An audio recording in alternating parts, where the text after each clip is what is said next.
بڑی دیر جنازہ پڑا رہا، کسی کو نہیں معلوم کس کا جنازہ ہے، نظر ہو گئے.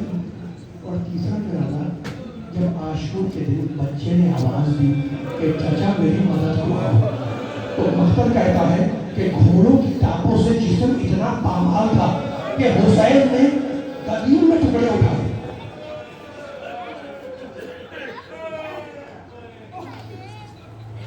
زمین میں علی کو اٹھا کر یہ جایا گیا. آگے حسن و حسین اٹھانے والے، پیچھے سے علی کے جانے والے لے کے چلے گئے. گھر کے قریب آ گئے، کہنے لگے بیٹے حسن سن رہے ہو تمہاری بہنوں کی رونے کی آوازیں آ رہی ہیں. دوستوں سے کہو کس مقام سے الگ ہو جائے، الگ کر دو، کہیں ایسا نہ ہو کہ محمد کے نواسیوں کی آوازیں نامحرموں کے کانے میں چلی جائیں. قافلہ آگے بڑھا. رونے کا دن ہے، ابو برہمت اللہ زیارت کرنا، خدا فیصلوں کو روالے زہرہ وسیدہ دے. یا ہم بیٹھے گئے، یہ کیوں بیٹھے گئے؟ ہم پرسہ دے رہے ہیں. آج کا پرسہ ہے علی کا رسول خدا کی بارگاہ میں، آج کا پرسہ ہے ہمارا علی کا فاطمہ زہرا کی بارگاہ میں. آج ہم پرسہ دینے بیٹھے علی کا حسن و حسین کو، اور آج پرسہ دینا ہے علی کا اس بیٹی کو جس کے ہاتھ رسیوں سے بندھے ہوئے تھے. جیسے ہی علی گھر کے قریب پہنچے کہا بیٹے حسن چادر میں تھے مجھے زمین پر اتار دو. کہا بابا آپ بہت کمزور ہیں. کہا بیٹے جب میں جنگ کر گیا تھا تو اپنے پہلے سے نکل گیا تھا، اب اگر چادر میں جاؤں گا تو بچیاں برداشت نہیں کر سکیں گے.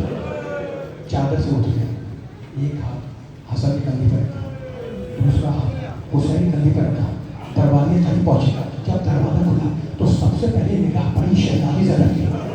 بے اختیار گریہ کیا. کہا بیٹی آج تو باپ کا زخمی سر دیکھ رہی ہے، جب بھائی کے سر کو نیزہ پر دیکھے گی تو کیا عالم ہوگا.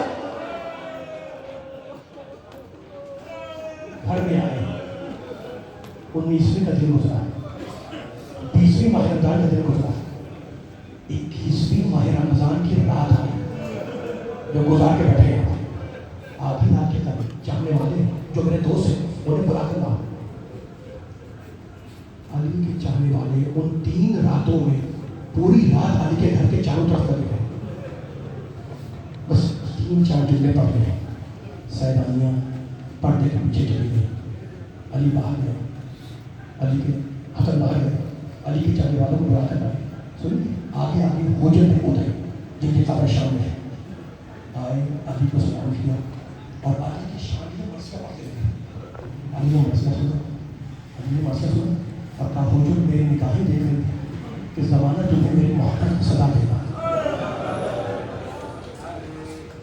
اس کے بعد ساتھیوں کو وصیت کرنے لگے حق کے راستے میں چلتے رہنا، سچ کے دامن کو نہ چھوڑنا، نماز کو وہی وقت پہ ادا کرنا، اللہ اللہ بھی کہتے رب کو. علی وصیتیں کر رہے ہیں، نصیحتیں کر رہے ہیں اپنے ساتھیوں کو. خانہ کعبہ کی حفاظت کرنا، اگر کعبہ گم ہو گیا تو تم پہچانے نہیں جاؤ گے. جب وصیتیں کر لی نا تو بڑا مقصد نے لکھا کہ علی نے اپنا ہاتھ اٹھایا، اپنے زخمی سر پہ رکھا اور کہنے لگے حافظہ کو ملا جاؤ خدا حافظ، اب علی کو محشر میں دیکھو گے. جیسے ہی آواز ملی کہ جاؤ خدا حافظ، اب علی کو محشر میں دیکھو گے. پس پردہ سے سیدانیوں کے رونے کی آواز بلند ہوئی. کیا کوفے والے رک جاؤ، جانتے ہو یہ کون رو رہی ہے؟ یہ محمد کی نواسیاں ہیں، یہ فاطمہ کی بیٹیاں ہیں. ایک دن کوفے میں آئیں گی، ان کے پردے کا خیال رکھنا. رخصت ہوئے، ساتھی رخصت ہوئے. علی کا بھرا ہوا گھر ہے، علی کا بھرا ہوا گھر ہے، ساری بچیاں ایک مرتبہ علی سب کے علی کو بیٹھے ہوئے. ایک مرتبہ علی غنود کی میں تھے، ضربت ہے نا، ضربت لگی ہے، 21ویں کی رات ہے، غنود کی میں تھے. آنکھ ہوئی، حسن کو اپنے داہنے ہاتھ میں بٹھایا، سارے بچے بائیں طرف بیٹھ گئے. سنیں گے ایک بس آخری میں پڑھا ہوں، ایک ایک کا ہاتھ اپنے ہاتھ بچوں کا اپنے ہاتھ میں دیتے گئے اور حسن کے ہاتھ میں دیتے گئے. اور کہتے گئے آج سے تمہارا سرپرست حسن ہے. آج سے سب رونے میں سامنے تھا آپ تم سب کے ہاتھ حسن کے ہاتھ میں دے دیں. اور مختر نے لکھا پھر علی قرآن کی میں چلے گا.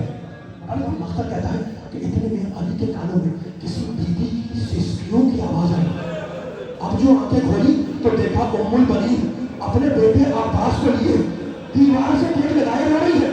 تو ام البنین کہ تمہارے رونے کا سبب کیا ہے؟ تو مولا سب کے ہاتھ حسن کے ہاتھ میں دے دیے. میرا عباس اسلامی نہیں تھا.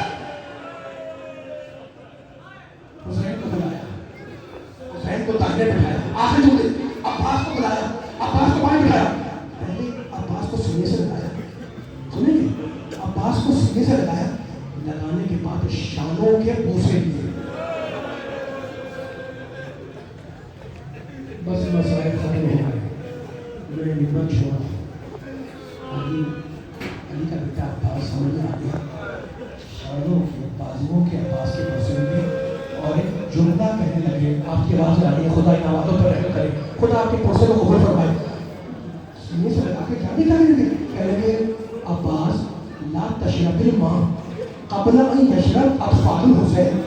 عباس عاشور کے دن سکینہ سے پہلے پانی.